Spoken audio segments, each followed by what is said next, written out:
এসে মুখস্থ করতে হবে, জানলে মুখস্থ করতে হবে।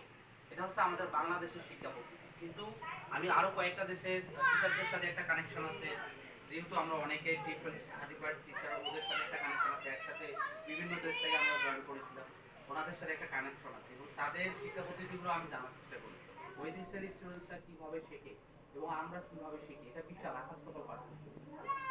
ঠিক আছে, এখন প্রযুক্তি অনেক মুভ করছে, মানে দুনিয়া অনেক ফাস্ট গতিতে এগিয়ে যাচ্ছে। ধর যে আগে কিন্তু যেটা এখন হচ্ছে, এটা কিন্তু কিছু বছর আগে আমরা চিন্তা করতো না। এখন হাতের মোবাইলটাও কথা বলতে পারে। ধরে নাও যে কোনো ভাষায়, যেমন জেমিনি হোক অথবা চ্যাট জিপিটি, সবাই জানো তো এটা সম্পর্কে, এআই সম্পর্কে ধারণা আছে তো। চ্যাট জিপিটি কে একটা কোশ্চেন করলে কি বাংলায় বললে বাংলায় বলে, ইংরেজিতে বললে ইংরেজিতেই বলে, মানে বলে। তাহলে দেখো পৃথিবীটা কি কত ফাস্ট হয়ে গেছে। কিন্তু আমরা সে আগের 50 বছর আগের পড়াশোনা নিয়ে সবাই আছি। এখন হ্যাঁ, এখন আমরা কেন ইংরেজি শিখবো, এখন ইংরেজিটাকে শিখবো কেন সেটা তো আমরা সবাই জানি, সবাই পড়ছি। The importance of learning English. আমাদের কি কেউ কখনো বলে কেউ যে ইম্পর্টেন্স অফ লার্নিং গ্রামার, বলে কি কেউ?